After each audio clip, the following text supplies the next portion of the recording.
Well, morning all. Lee from Fry's Garage here, where the training starts and the learning never finishes. It's been a while, my apologies. I've had a lot of different things happening and a lot of repetitious stuff which no one's really interested in. Alright, but this is an interesting one and I'm going to do a full video on it because it's a good learning curve. Now, I've got a little Rav4 here, 2014, okay? So this is the all drive with the 6-speed trans, non-CVT, so standard normal transmission. Now, customer says flaring from third to fourth, and also when you take your foot off the throttle, there's a horrible rotational metallic noise, like a clunking noise, but continuous rotationally. So I think we've got a couple of issues here. So it's going to be interesting to see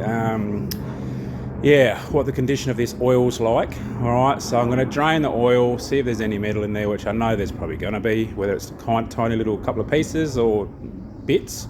So we'll do that, we'll take some photos and then I'll put that in with it. In the meantime, after that, what I'll do is I'm going to pull this little transmission out. They're not too bad on these, a little bit cantankerous, but that's okay. We all got small hands and can bend in funny positions. Well, I still can, so I'm all right. So I'll do that and then I'll come back. All right, see you then. Good morning, we're back again. So I've pulled the trans out. I did drain some oil and it was just a little bit off coloured and burnt smelling for my liking.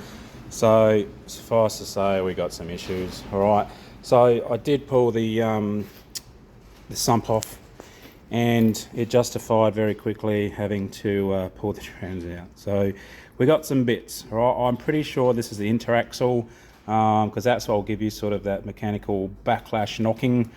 However, in saying that, the 3 to 4 flare is another issue. So I think we've got some seal issues, but we'll prove that. Very common on this trans. They weren't the greatest. So anyway, let's strip this down. And we'll assess what we find so we can tell the customer what they need. All right, let's make an economical and a job that's affordable and keeps them on the road at a good price and reliable. So I'll get back to you. Let's see what we find. All right, so after removing the valve body assembly, we got some more pieces, and you can see that. So there's quite a bit of foreign material in there. Some on the RPM sensors, obviously being sort of electromagnetic, they like to be, well, magnets. So let's see, what do we got here? Oh, look at that. So yeah, not good. Lots of schwarf, okay? So I'll continue to strip this whole thing down, but now we've got all the evidence we need. So I'll contact the customer and tell her that, we're going to do a full overhaul. All right, we'll get back to you soon.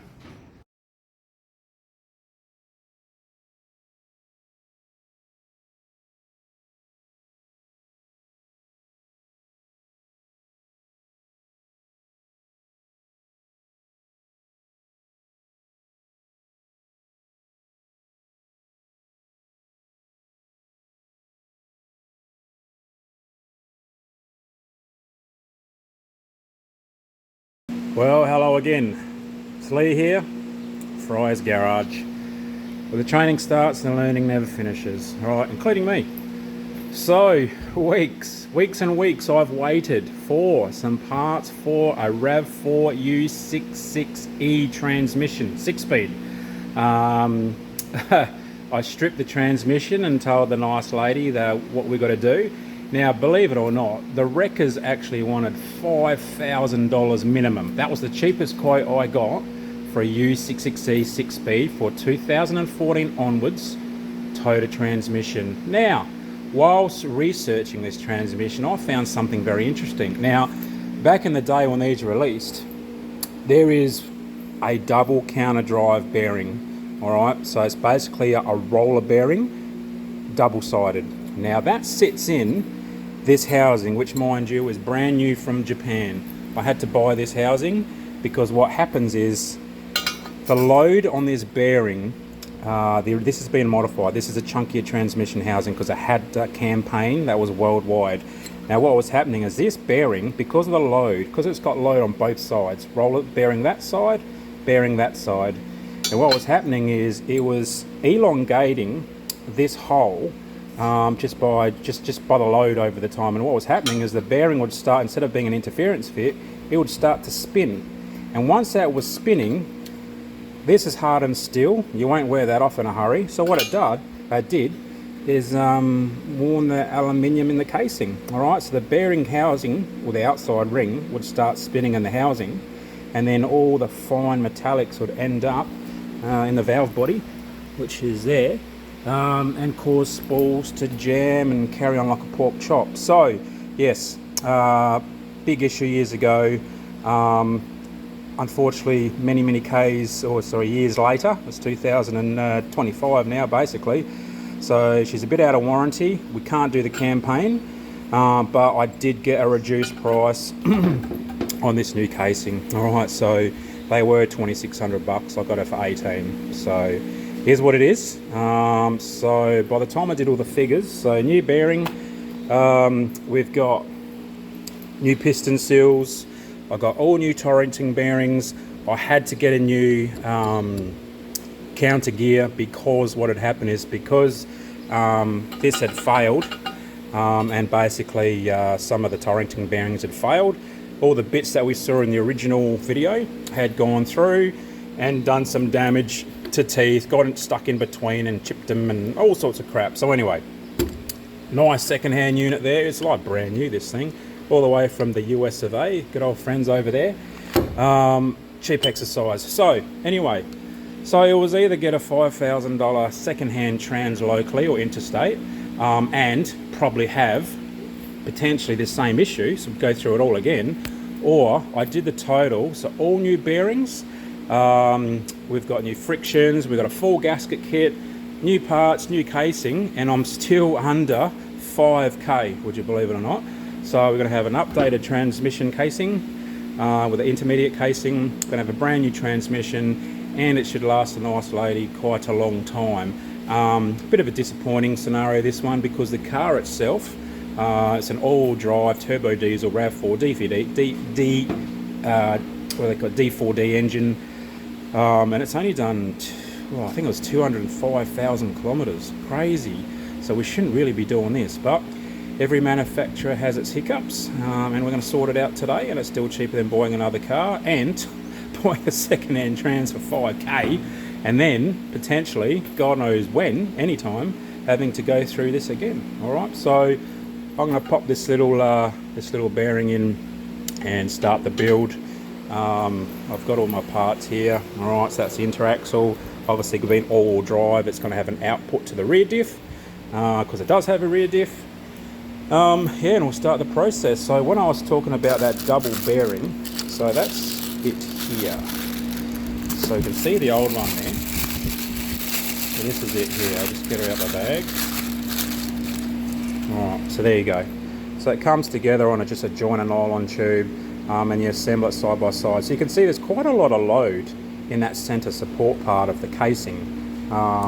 So yeah, interesting engineering. I don't like it personally, and I'm pretty sure they haven't done this again. It's going to be a totally different setup. So anyway, I will put this thing together. I'm not going to do a full build video on it because it's it's time consuming, and I don't think we need to do it. But we'll put the trans in, and we'll see if it works at the end. I'll do a little video at the end. It's just you know, what we call a success video, and we'll hand it over to the customer who's been patiently waiting for her car. So anyway, guys, you take care of yourselves. Keep cool. Fry's Garage is here for you. Any questions, any info needed, any tech support, you've got all my contact details. All right, cheerio, guys.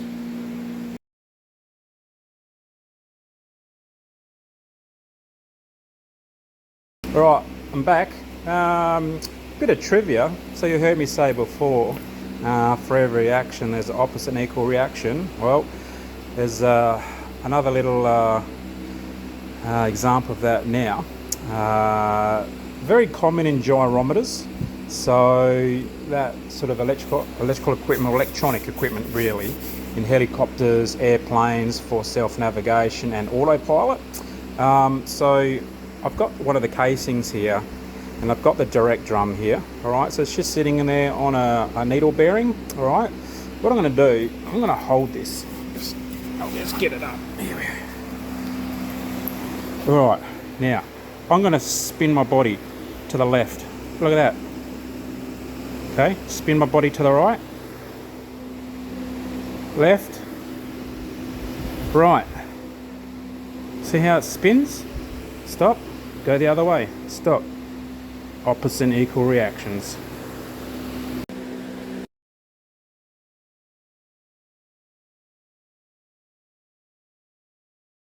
Alright, so pump assembly and housing, that's stripped, cleaned, ready to go. Front turbine or the torque converter input seal, oil seal. Alright, just make sure when you put any oil seal, a V-band seal into a housing, put some grease, or pack the grease in there, because what happens is there's a spring that sits behind the lip, and it sort of just puts some enhanced force onto the lip, onto the shaft that it seals. Now the amount of times I've seen some unfortunate seals get, tapped in, and then they need a little bit to get them in there, and then what happens is when you look on the inside you can see a spring hanging out. So then basically, unfortunately, you've got to damage it to get it out. So anyway, so the way that I get around that is to pump it of grease. Easy as. Alright, so I'll put this together, put the brake in there, so we got brake one, forward clutches, C1, C2's done. Oh, that's clean, ready to go. All these clutches are ready to go.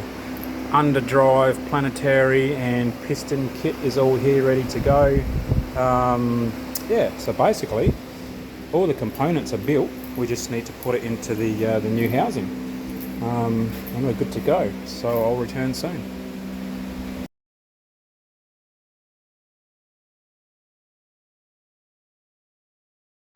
Okay, and as always, we check the piston fractuation, make sure the piston seals aren't leaking, and that our end play or end clearance is correct. So the end clearance is obviously determining how much gap we got between the end clutch plate and the friction plate. So I have blocked off the return side just with a bit of crap and pliers, and what we'll do is we'll put some air, as you usually do for the bench test, down the delivery port, and we should have around 20 to 25 thousandths. So I've set the dial indicator on the actual friction disc, alright, and we'll see where we get. Let it settle. So obviously the springs will push it back. We got about 22 thousandths, which I'm happy with. That's fine. Beautiful. You can actually see the bottom piston moving there. And obviously that's going to be via fluid pressure, alright, trans fluid, ATF, once it's in actual configuration and working in situ. Alright, moving on. Okay, so one-way clutch is installed, planetary output, B3 piston, and here we have the transfer output drive gear, being an all drive. We'll come back.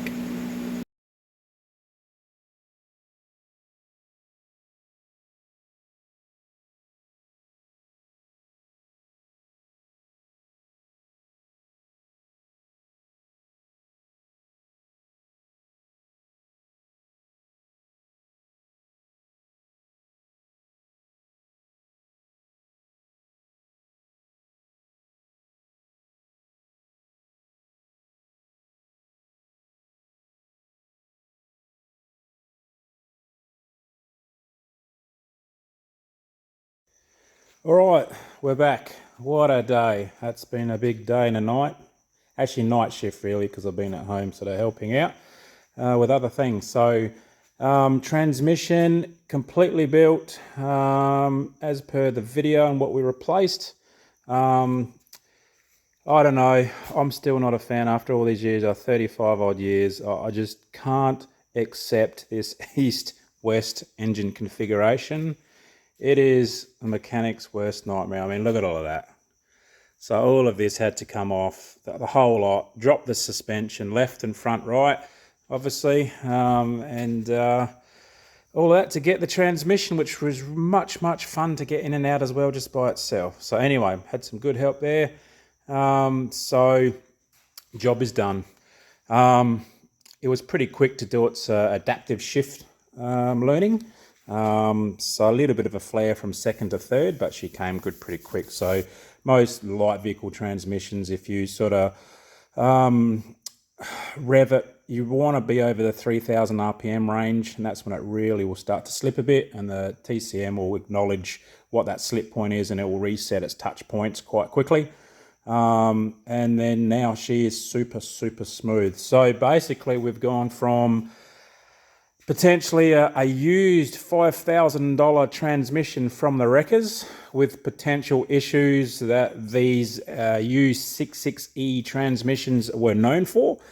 And we've now got, or the customer's now got, a completely rebuilt transmission. I put clutch packs, bearings, all Torrington bearings, seals, overhauled the valve body, the whole lot, everything. She's a brand new transmission, and basically, including labour, it was under 5K. So yeah, we'll go a few miles more, I reckon. So she should be good. Anyway, there's not much to show you. I mean, I've test driven it. I can't do that because, you know, you're not allowed to drive and be on your phone at the same time.